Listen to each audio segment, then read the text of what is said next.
अस्सलामुअलैकुम। Welcome to your YouTube channel e commerce adventure with Imad. आज की इस वीडियो में मैं आपको बताऊंगा कि अगर आपका अकाउंट सेक्शन 3 के अंडर अमेज़ॉन ने बंद कर दिया है और आपसे वो यूटिलिटी बिल या बिज़नेस लाइसेंस रिक्वायर कर रहा है, तो दोनों सूरतों में आपने क्या स्टेप्स फॉलो करने हैं और आपने क्या नहीं करना, और क्या स्टेप्स मैंने इन 26 अपील के अंदर फॉलो किए जो मैंने अमेज़ॉन को की, आपके साथ शेयर करूँगा। वीडियो को आपने स्टेप बाय स्टेप पूरा देखना है और स्किप नहीं करना। So let's begin. तो सबसे पहले आपने अमेज़ॉन की पॉलिसी को समझना है कि अमेज़ॉन आपका अकाउंट वेरिफिकेशन की बिना पर क्यों डीएक्टिवेट करता है। इसके दो रीज़न हो सकते हैं। नंबर 1, जब आप अमेज़ॉन पर न्यूली साइन अप करते हैं तो बेसिकली इंडिविजुअल अकाउंट के लिए आपको ये 3 डॉक्यूमेंट्स मस्ट रिक्वायर्ड होते हैं। नेशनल आइडेंटिटी, पासपोर्ट, आपका क्रेडिट या डेबिट कार्ड, और आपकी बैंक स्टेटमेंट जिससे अमेज़ॉन आपका एड्रेस वेरीफाई करता है। और इन केस अमेज़ॉन आपका एड्रेस वेरीफाई नहीं कर पाता तो वो आपका अकाउंट बनते ही डीएक्टिवेट कर देता है due to address verification problem. तो फिर आपसे वो एडिशनल डॉक्यूमेंट्स मांगता है, मीन्स आपका यूटिलिटी बिल। ठीक है जी, एक रीज़न ये हो गया। नंबर 2, जब आप किसी मार्केट प्लेस से दूसरी मार्केट प्लेस पर स्विच करते हैं यानी सेल ग्लोबली करते हैं तो अमेज़ॉन आपसे यूटिलिटी बिल या बिज़नेस लाइसेंस मांगता है वेरिफिकेशन करने के लिए। लेकिन मेरा मशवरा आप लोगों से ये है कि आप सेल ग्लोबली ना करें अगर आपकी कोई बिज़नेस नीड नहीं है। सच एक ही मार्केट प्लेस पर काम करें जब आपका बिज़नेस ग्रो करे, so then you can expand your business in different marketplaces through proper channel, right.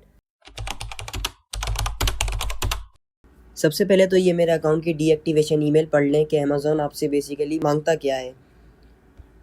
Basically वो दो चीज़ें रिक्वायर कर रहा है आपसे: a business licence if applicable, a utility bill dated within the last 90 days for whatever utility company is this. So अगर तो आपके पास उस मार्केट प्लेस का बिज़नेस लाइसेंस है तो आप अपने सारे एलएलसी के डॉक्यूमेंट्स सबमिट करें और मेक श्योर करें कि आपका सेलर सेंट्रल पर वही लीगल एंटिटी नेम और एड्रेस सेम हो जैसे एलएलसी के ऊपर है। तो अमेज़ॉन आपका account with in an hour और लेस जो है वो डीएक्टिवेट कर देगा। और सेकंड एंड मेन ऑप्शन जो मेरे और आपके लिए है जिनके पास बिज़नेस लाइसेंस नहीं है, तो आपके पास इनमें से कोई एक यूटिलिटी बिल होना चाहिए। इलेक्ट्रिसिटी का हो सकता है, वो पाइप का, मोबाइल का, फिक्स लाइन फ़ोन, जिसका भी हो सकता है। तो इसका आपको यूटिलिटी बिल अपने नाम पर हो तो अच्छी बात है, लेकिन अमूमन ये होता है कि यूटिलिटी बिल जो है वो आपके नाम पर नहीं होता। तो इसका भी एक सोल्यूशन है, क्योंकि मैंने अपना अकाउंट जो है वो रीइंस्टेट किया है और बिल मेरे फादर के नाम पे था। तो स्टेप्स की तरफ मूव ऑन करते हैं। स्टेप 1, बिल अगर आपके नाम पर है तो क्या क्या डॉक्यूमेंट सबमिट करवाने हैं। नंबर 1, यूटिलिटी बिल अपना। Number 2, national identity card front back. Number 3, अपनी बैंक स्टेटमेंट भी अटैच कर दें तो प्लस पॉइंट है, नहीं भी है तो ऐसे भी ठीक है। नंबर 4, और एक अपील भी लिखनी है अपील बॉक्स में, जिसमें उनको ये बताना है कि मैं इंडिविजुअल हूँ, मेरे पास बिजनेस लाइसेंस नहीं है, काइंडली मेरा यूटिलिटी बिल वेरीफाई करके मेरे अकाउंट को रीएक्टिवेट कर दें।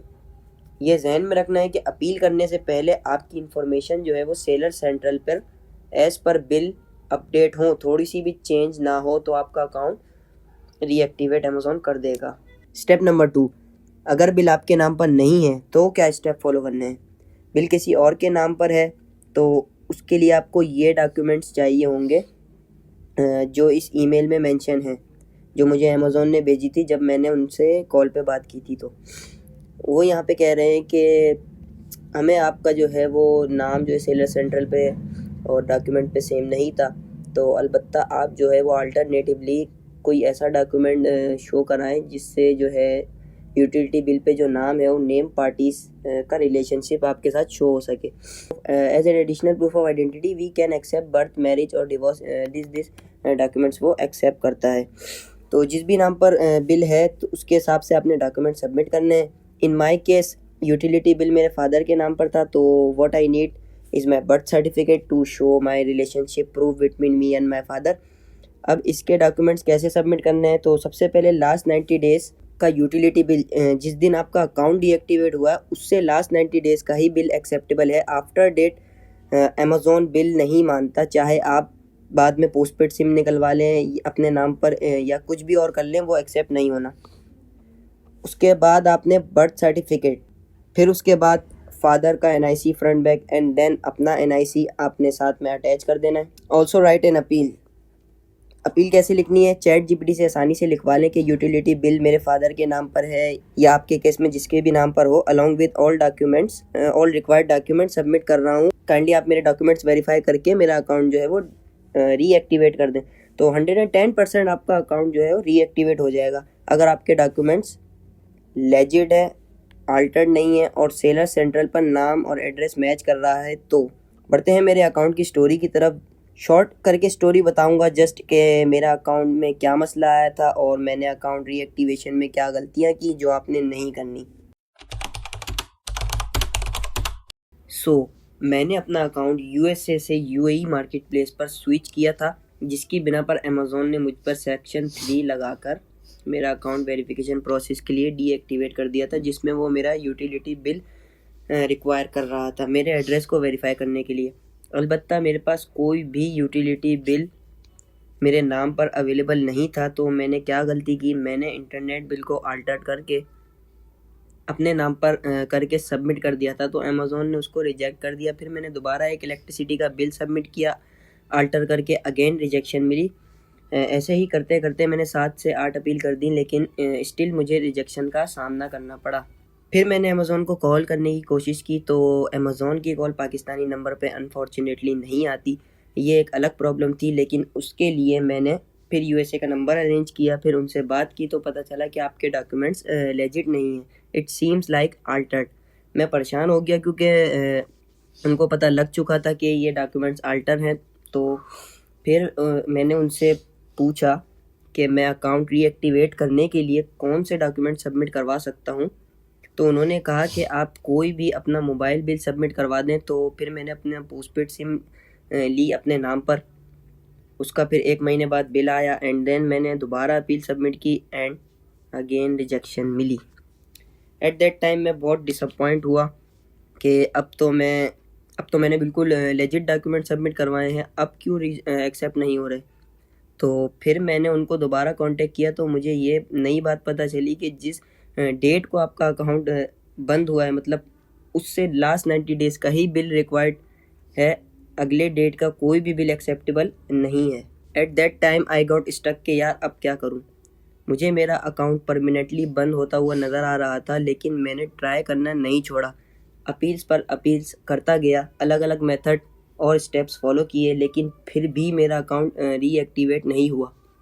आफ्टर 23 अपील्स मैंने दोबारा अमेज़ॉन से कांटेक्ट किया और उनको सच बताने का सोचा कि मेरा बिल जो है वो मेरे फादर के नाम पर है और मैंने जो बिल सबमिट किया था वो अल्टर्ड था। आई अपोलोजाइज फॉर दैट। लेकिन अब आप बताएं मैं आगे क्या स्टेप्स फॉलो करूं कि मेरा अकाउंट जो है वो रीएक्टिवेट हो जाए। तो अमेज़ॉन सपोर्ट ने मेरी प्रॉब्लम को समझा और मेरी गलती एक्सेप्ट करने पर अप्रिशिएट किया और अकाउंट रीएक्टिवेशन के स्टेप्स बताए, जिसमें उन्होंने बताया कि आपने एक अपील लिखनी है अमेज़ॉन को, अपोलोजाइज अपील कि मुझसे गलती हो गई, अब नहीं होगा एंड ऑल दैट। फिर आपने ये डॉक्यूमेंट सबमिट करवाने हैं उस अपील के साथ, अपने फादर का यूटिलिटी बिल, उनका एनआईसी, उर्दू में भी हो तो चलेगा, वो सिर्फ एनआईसी नंबर वेरीफाई करते हैं, अपना बर्थ सर्टिफिकेट और अपना NIC front back. After that इसके बाद भी मैंने 2-3 दफ़ा सेम अपील्स की एंड अल्हम्दुलिल्लाह on 26th appeal my account get reactivated. I am very happy at that time कि मुझे मेरी मेहनत और सच्चाई का फल मिला। इस स्टोरी को बताने का मकसद सिर्फ इतना था कि आपको मोटिवेशन मिले कि आपने गिव अप नहीं करना। कुछ लोग इस सिनेरियो में 5-6 या ज़्यादा हो गया तो 10 अपील करते हैं और ये सोच लेते हैं कि बस अब कुछ नहीं होना। But I say no, keep trying until it's done. ये सिर्फ अमेज़ॉन अकाउंट रीएक्टिवेशन के लिए ही प्रोसेस नहीं है, बल्कि ये लाइफ की सक्सेस का भी प्रोसेस है। So trust the process, keep trying, patience रखें और सही स्टेप्स फॉलो करें। Keep pushing your limits every day until you win.